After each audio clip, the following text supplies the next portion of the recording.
রাজবাড়ীর ঢাকা খুলনা মহাসড়কে উচ্চ আদালতের নিষেধাজ্ঞা তোয়াক্কা না করে অনিয়ন্ত্রিতভাবে চলাচল করছে মাহেন্দ্র ইজিবাইক ও ব্যাটারি চালিত অটোরিকশা।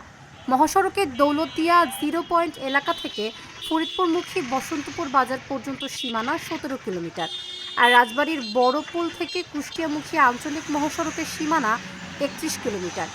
পাংশা শিয়ালডাঙ্গি পর্যন্ত মহাসড়কে অবাধে মাহেন্দ্র ইজিবাইক সহ বিচরণ করে ছোট ছোট যানবাহন।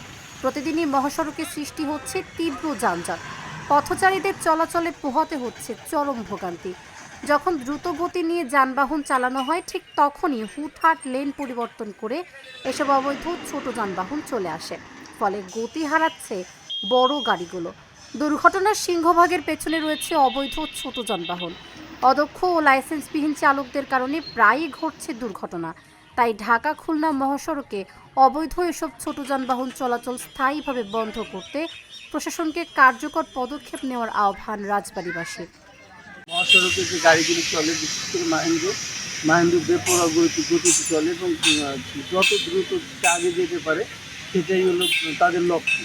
যাত্রী হুট করে তারা ডানে বামে থেমে যায় যাত্রী তোলার জন্য, এটা দুর্ঘটনার একটা বড় কারণ।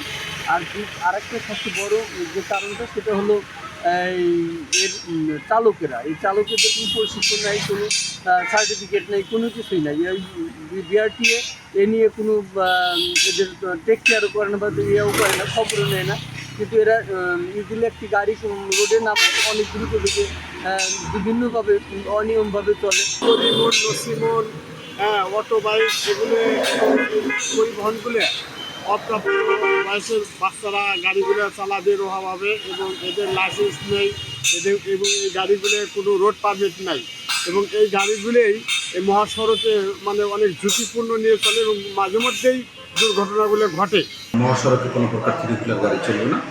আমরা সেই সম্পর্কে সজাগ আছি এবং আমাদের নিয়মিতভাবে আমরা টহল ডিউটি এবং চেকপোস্টের মাধ্যমে এটা আমরা প্রতিরোধ করার ব্যবস্থা নিই এবং যারা এই ঘটনার সাথে জড়িত তাদেরকে আমরা প্রসিকিউশনের আওতায় এনে তাদেরকে জরিমানার আওতায় এনে তাদেরকে বিচারের ব্যবস্থা করতেছি। তো আপনি যেটা বলেছেন যে হ্যাঁ, অনেক জায়গায় আমরা দেখতে পাই এরকম হচ্ছে এবং এইসবটাতে জনগণের সচেতনতা জরুরি রয়েছে এবং আমাদের পুলিশ সুপার মহোদয়ের নির্দেশনা করলে আমরা চেষ্টা করতেছি যারা এই পেশার সঙ্গে জড়িত, মাহেন্দ্র গাড়ি বা থ্রি-হুইলার গাড়ির সাথে যারা জড়িত তাদের সাথে কথা বলে তাদেরকে বোঝানোর চেষ্টা করতেছি যাতে কমিউনিটি পুলিশিংয়ের মাধ্যমে তাদেরকে আমরা সচেতন করতে পারি এবং একই সাথে আমাদের যে নিয়মিত যে কার্যক্রম সেই কার্যক্রম আমাদের অব্যাহত আছে।